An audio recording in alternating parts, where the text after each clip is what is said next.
Hello दोस्तों, मैं रियू शिक्षा की कक्षा में आपका स्वागत करती हूँ। आज हम पॉलिटी की क्लास स्टार्ट कर रहे हैं। जो कल 25 क्वेश्चन पे ख़त्म की थी वो 26 से स्टार्ट हो रही है। तो आज 50 तक क्वेश्चन करेंगे। 5 मिनट में ये ख़त्म करते हैं। ओके, स्टार्ट करते हैं। संविधान सभा के कितने उपस्थित सदस्यों ने संविधान पर हस्ताक्षर किए थे? तो ये 284 लोग थे जिन्होंने संविधान सभा में उपस्थित थे। उन्होंने हस्ताक्षर किए थे संविधान को बनवाने के लिए। संविधान सभा द्वारा अंतिम रूप से पारित संविधान में कुल कितने अनुच्छेद और अनुसूचियाँ थीं? ये सभी को पता है। 395 अनुच्छेद थे और 8 अनुसूचियाँ थीं इसमें। ये हमेशा अलग हो जाता है। संपूर्ण भारतीय संविधान के निर्माण में संविधान सभा को कितना समय लगा था? जो संविधान बना था उसमें कितना टाइम लगा था? 2 वर्ष 11 माह 18 दिन, टोटल टाइम इतना लगा था।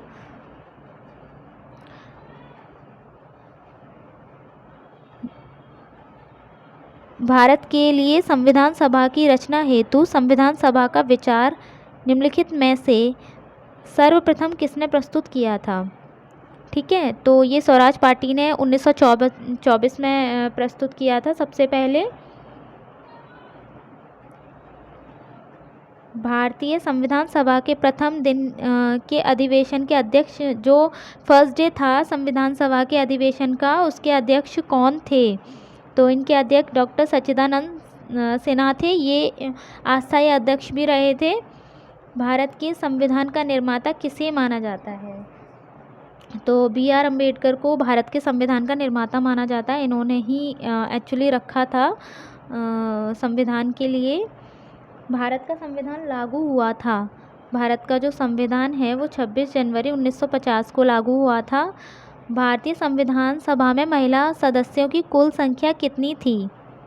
ठीक है, तो ये थी 15 थी। जो टोटल उसमें महिलाएं थी वो 15 थी। समाजवाद का अर्थ क्या होता है? समाजवाद का अर्थ होता है सामाजिक न्याय। 42वें संविधान संशोधन द्वारा प्रस्तावना में निम्नलिखित में से कौन सा शब्द जोड़ा गया है? तो समाजवाद शब्द है जो 42वें संशोधन के द्वारा प्रस्तावना में जोड़ा गया है। भारतीय संविधान की आत्मा किसे कहा जाता है? तो भारतीय संविधान की जो आत्मा है वो प्रस्तावना को कहा जाता है। 42वें संविधान संशोधन अधिनियम 1976 द्वारा प्रस्तावना में किस शब्द को नहीं जोड़ा गया? जो 42वां संविधान संशोधन था जो 1976 में हुआ था, उसमें इनमें से कौन सा शब्द नहीं जोड़ा गया? तो गुट निरपेक्ष जो शब्द है वो नहीं जोड़ा गया। बाकी धर्म निरपेक्ष, समाजवादी, एकता, अखंडता, ये शब्द जोड़े गए हैं। भारतीय संविधान किसके द्वारा स्वीकृत है? ये संविधान सभा द्वारा, भारत की संसद द्वारा, प्रथम निर्वाचित सरकार द्वारा या भारत की जनता द्वारा? भारत की जनता द्वारा ये स्वीकृत है। भारत की संप्रभुता किस में निहित है? ठीक है, सभी को बताना है। तो ये जो निहित है सबको पता है, ये भारत की जनता में निहित है। भारतीय संविधान को संविधान सभा द्वारा अंगीकृत कब किया गया? तो ये हमारा 26 जनवरी नहीं है, इसको कट कर देते हैं। ये 26 नवंबर 1949 को अंगीकृत किया गया था। भारत के संविधान की प्रस्तावना में प्रथम संशोधन जो हुआ था वो कब किया गया था? तो ये 1976 में हुआ था। भारतीय संविधान की उद्देशिका, जिसको प्रस्तावना भी बोलते हैं, का संशोधन कितनी बार अभी तक किया जा चुका है? तो ये हो चुका है हमारा एक बार। भारतीय संविधान की उद्देशिका में परिवर्तन किस संशोधन अधिनियम में किए गए थे? ठीक है, ये 42वें संविधान संशोधन 1976 में किए गए थे। भारतीय संविधान की प्रस्तावना में समाजवादी और धर्म निरपेक्ष शब्दों को किस संशोधन द्वारा जोड़ा गया था? तो ये 42वें संशोधन द्वारा जोड़े गए थे। भारतीय संविधान के किस भाग में स्पष्ट रूप से घोषणा की गई कि भारत एक धर्मनिरपेक्ष राज्य है? तो ये संविधान की जो प्रस्तावना थी उसमें ये घोषणा कर दी गई थी कि जो भारत है एक धर्मनिरपेक्ष राज्य है। भारत के संविधान की प्रस्तावना में कितने प्रकार का न्याय, स्वतंत्रता, समानता का तत्व का सही क्रम में उल्लेख किया गया है? एक मिनट,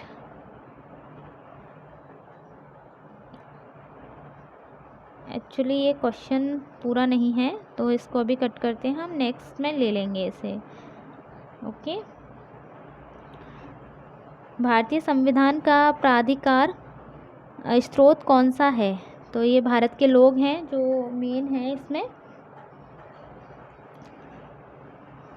48 क्वेश्चन है। जिस संविधान सभा द्वारा भारत के संविधान का अधिनियमन किया गया उसके सदस्य कौन थे? तो इनके जो सदस्य थे वो थे विभिन्न प्रांतों की विधानसभाओं द्वारा लिए गए थे, वो सदस्य थे। भारत के लिए संविधान सभा की रचना हेतु संविधान सभा का विचार निम्नलिखित में से सर्वप्रथम किसने प्रस्तुत किया था? तो ये स्वराज पार्टी ने 1924 में प्रस्तुत किया था। संविधान के विभिन्न पहलुओं का अध्ययन हेतु संविधान सभा ने कितनी समितियां नियुक्त की थीं? तो ये टोटल 13 समितियां थीं जो नियुक्त की गई थी। इसमें एक क्वेश्चन हमारा गलत हो चुका है। तो गाइज़ अब हम कंटिन्यू क्लास लेंगे, लेकिन आप बताइए मुझे कि मैं किस टॉपिक पे क्लास लेके आऊँ। Okay, bye bye, take care.